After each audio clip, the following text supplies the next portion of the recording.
السلام علیکم ورحمۃ اللہ وبرکاتہ۔ پارہ نمبر 2 آیت نمبر 142 تا 176 کا خلاصہ پیش خدمت ہے۔ پارہ نمبر 2 کا آغاز تحویل قبلہ کی تفصیل کے متعلق ہے، جو درج ذیل امور پر مشتمل ہے۔ بے وقوف لوگوں کا قبلہ کی تبدیلی پر اعتراض کرنا۔ امت محمدیہ صلی اللہ علیہ وسلم کو امت وسط قرار دیا گیا۔ تحویل قبلہ کے مقاصد میں سے ایک مقصد یہ تھا کہ یہ بات واضح ہو کہ رسول اللہ صلی اللہ علیہ وسلم کی پیروی کون کرتا ہے۔ نبی کریم صلی اللہ علیہ وسلم کا تحویل قبلہ کی خواہش کے حوالہ سے آسمان کی طرف بار بار دیکھنا اور رب ذوالجلال کا اپنے محبوب کو اختیار دینا کہ جدھر چاہیں قبلہ بنا لیں۔ یہ بات بھی واضح کر دی کہ اہل کتاب اس بات کو جانتے ہیں کہ اس نبی کا قبلہ کیا ہوگا، مگر وہ حق کو چھپاتے تھے۔ نیکیوں میں اور خاص طور پر اتباع رسول صلی اللہ علیہ وسلم میں سبقت کا حکم ہے کہ نبی کی پیروی فوراً کرو۔ ان تمام معاملات میں رب ذوالجلال اپنی ذات سے ڈرنے کا حکم عطا فرما رہا ہے۔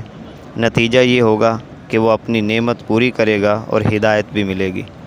پھر رب ذوالجلال فرماتا ہے کہ تم میرا ذکر کرو، میں تمہیں یاد کروں گا، اور میرا شکر ادا کرو اور کفران نعمت نہ کرنا۔ پھر رب ذوالجلال نے شہداء کی عظمت کو واضح کیا کہ ان کو مردہ مت کہو، مگر تمہیں ان کی زندگی کا شعور نہیں ہے۔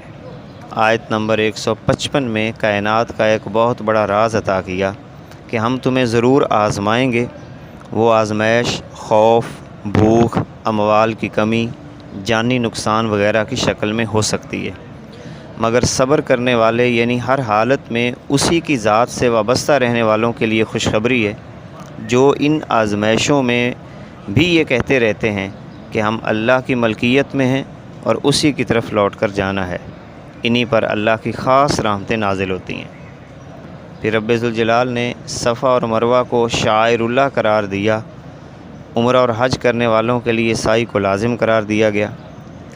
پھر فرمایا گیا کہ جو واضح نشانیاں اور ہدایت کو چھپاتے ہیں ان پر اللہ بھی لعنت بھیجتا ہے اور لعنت کرنے والے بھی لعنت بھیجتے ہیں۔ آیت نمبر 164 میں عقل والوں کے لیے اس کائنات میں نشانیوں کا ذکر ہے۔ یاد رہے، عقل تو ہر ایک کے پاس ہوتی ہے، مگر اسی کی عقل خدا کو پہچانتی ہے جس نے عقل کا استعمال بھی حکم خداوندی کے مطابق کیا۔ پھر ان لوگوں کا ذکر ہے جو اللہ کے علاوہ کسی بھی مخلوق سے اللہ جیسی محبت یا اس سے زیادہ محبت رکھتے ہیں۔ ایمان والوں کے بارے میں بتایا گیا کہ وہ اللہ سے شدید ترین محبت کرتے ہیں، یعنی اللہ کے مقابلے میں کسی انسان، کسی بت، کسی پتھر، کسی درخت اور کسی بھی نظریے کو ترجیح نہیں دیتے۔ ظالم لوگ عذاب دیکھ کر کہیں گے کہ ساری قوتیں اللہ کی ہیں، اور ظالم یہ بھی آرزو کریں گے کہ ایک دفعہ دنیا میں دوبارہ لوٹ جائیں تو ہم نیکی کا کام کر سکیں۔ 5ویں رکوع کے آغاز میں تمام انسانوں کو حلال اور طیب کھانے کا حکم ہے۔ بعض دفعہ ہم حلال تو کھاتے ہیں مگر وہ طیب نہیں ہوتا۔ وہ کھانا جو انسانی جسم کو نقصان پہنچائے اسے خبیث کہا گیا ہے، لہذا ایسی خوراک جو حلال بھی ہو مگر انسانی جسم کو نقصان دے وہ انسان کے لیے بہتر نہیں ہے، اور ایسی خوراک جو انسانی جسم کو تقویت دے وہ طیب کہلاتی ہے۔ تو کتنا خوبصورت انداز اللہ رب العزت نے ہمیں عطا فرمایا کہ جو تم کھاؤ وہ حلال بھی ہو اور طیب بھی ہو۔ شیطان کے بارے میں یہ بتایا گیا کہ وہ تو صرف برائی اور بے حیائی کا حکم دیتا ہے۔ آیت نمبر 170 میں ان لوگوں کے رویوں کو بیان کیا گیا جو قرآن کی ہدایت کی بجائے اپنے آباء و اجداد کے قوانین کو مانتے ہیں۔ اللہ نے تم پر مردار، خون، خنزیر کا گوشت اور غیر اللہ کے نام پر ذبح کیے جانے والے جانوروں کو حرام قرار دے دیا، سوائے اضطرار کی حالت میں۔